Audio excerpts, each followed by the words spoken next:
जब करब बला में नवासाए रसूल का सर काटा गया तो एक कोहराम बर्पा हो गया, जमीन सोगवार हो गई, सूरज को ग्रहण लग गया, आसमान सुर्ख हो गया, बैतुल मुकद्दस की जमीन से खून उभर आया, खाना काबा हिलने लगा, रसूल अल्लाह की कब्र मुबारक सुर्ख हो गई, यजीद का महल हिलने लगा। फौजे यजीद डर भी रही थी, लेकिन दौलत की लालच में वो इन तमाम अल्लाह के मौजज़ों को दरगुजर कर रही थी। सरे हुसैन जब नौके सिना पे आया तो अल्लाह की हम्द सना करने लगा, अल्लाह का शुक्र करने लगा। इमाम हुसैन कटे हुए सर से देख रहे हैं कि उनकी बहनों और बेटियों के सर से चादरों को लूटा जा रहा है, उनके खयाम को जलाया जा रहा है। वो अल्लाह को गवाह बना के अल्लाह की मर्जी में राजी हैं और फिर रसूल अल्लाह की नवासियों को कैदी बना के इमाम हुसैन अलैहिस्सलाम के कटे हुए सर के साथ कूफा और शाम की तरफ ले जाया गया, क्योंकि यजीद का ये हुक्म था कि सरे हुसैन काट के मेरे पास लेके आओ और रसूल अल्लाह की नवासियों को कैद करके जंजीरों में जकड़ के उनको पत्थर मारते हुए इस तरह से महल तक पहुंचाओ कि लोगों के दिलों में मेरा दबदबा कायम रहे। तारीख ने लिखा, रसूल अल्लाह के खानदान के छोटे बच्चे ऊंटों के साथ बांधे गए और यूं ये काफिला चलता रहा। एक जगह अचानक से सरे हुसैन रुक गया। लोगों ने बहुत कोशिश की कि इमाम हुसैन अलैहिस्सलाम का सर आगे बढ़े, लेकिन वो नेज़ा जिस पे इमाम हुसैन का सर सवार था वो एक जगह कायम हो गया। शिमर ने इमाम सज्जाद से पूछा कि तुम्हारे बाबा का सर आगे क्यों नहीं बढ़ रहा? इमाम सज्जाद ने इमाम हुसैन के सर को देखा तो सर से आवाज आई, बेटा सज्जाद, मेरी सकीना ऊंट से गिर गई है, उसको ले आओ। उसके बगैर ये मंजिल अधूरी है। तारीख ने लिखा, जो रसूल अल्लाह के खानदान के छोटे छोटे बच्चे ऊंटों के साथ बांधे गए थे, उनमें जो जो बच्चा गिरता था वो ऊंटों और घोड़ों के पाँव में पामाल होके शहीद हो जाता था।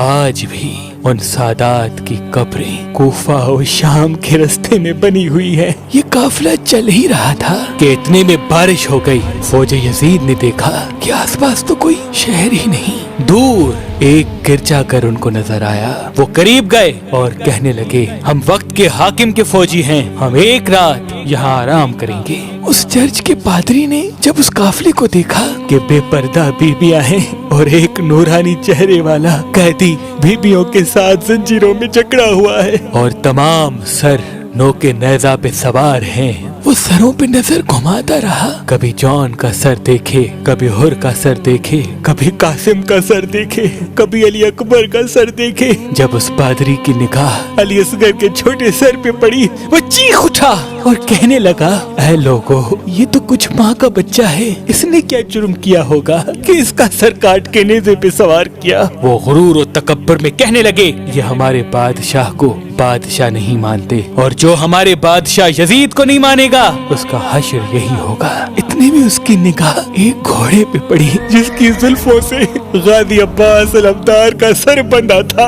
वो हैरत से पूछने लगा, ऐ लोगों, इस मुबारक सर को घोड़े की जुल्फों से क्यों बांधा है? शिबिर कहने लगा, ये इन बागियों के अलम बरदार अब्बास का सर है, इसको नेज़े पे सवार करते हैं, सवार ही नहीं होता, तभी इसको घोड़े की जुल्फों से बांधा है। बस यूं सर को देखते देखते जैसे ही उस पादरी की सरे हुसैन पे निगाह पड़ी, वो ज़ारो कतार रोने लगा। शिबिर ने पूछा, क्यों रो रहे हो? वो कहने लगा, मैंने अपनी जिंदगी में इतना नूरानी चेहरा पहले कभी नहीं देखा। इसके चेहरे का नूर बताता है ये अल्लाह के करीब है और किसी पाक खानदान से ताल्लुक रखता है। शिबिर कहने लगा, हाँ, ये फातिमा का बेटा है। वो हैरत से पूछने लगा, कौन फातिमा? शिमिर ने कहा, फातिमा बिनते मोहम्मद। वो जमीन पे बैठ गया और चीख के कहने लगा, मोहम्मद रसूल अल्लाह। शिमिर ने कहा, हाँ। वो हैरत से पूछने लगा, ऐ बदबख्त, ये तो तुम्हारे रसूल का नवासा है, तुमने इन्हीं को ही कत्ल कर दिया। आज रात अगर रहना चाहते हो तो एक रात के लिए इस सर को मुझे दे दो, तुम चाहे जितना सोना लेना चाहो ले लो, एक रात के लिए इस हुसैन का सर मुझे दे दो। शिमिर ने कहा, हाँ ले लो, कल सुबह हम इसको लेके जाएंगे।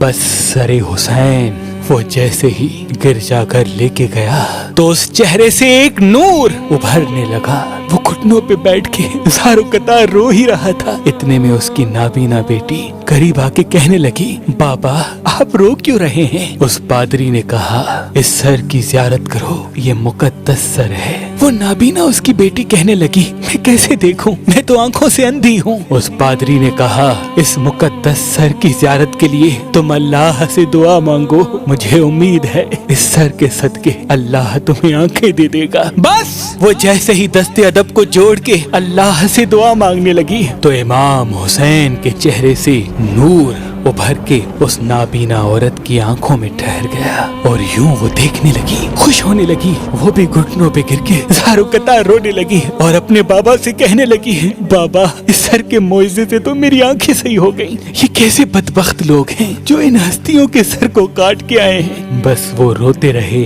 اور رات اختتام کو پہنچی۔ اس پادری نے بہت کوشش کی کہ سر حسین کو ان ظالموں کو واپس نہ کرے، لیکن فوج یزید نے ان پہ ظلم کر کے سر کو حاصل کیا اور رسول اللہ کے خاندان کو قید کر کے امام حسین کے سر کے ساتھ شام کی طرف رواں ہو گئے۔ سلام ہو رسول اللہ کے نواسے کے مبارک سر پر، سلام ہو ان پاک ہستیوں پر جو کائنات پہ حکومت رکھتے ہوئے بھی انسانیت کی بقا کے لیے ہر ظلم سہتے رہے، انسانیت کی بقا کے لیے ہر ظلم سہتے رہے۔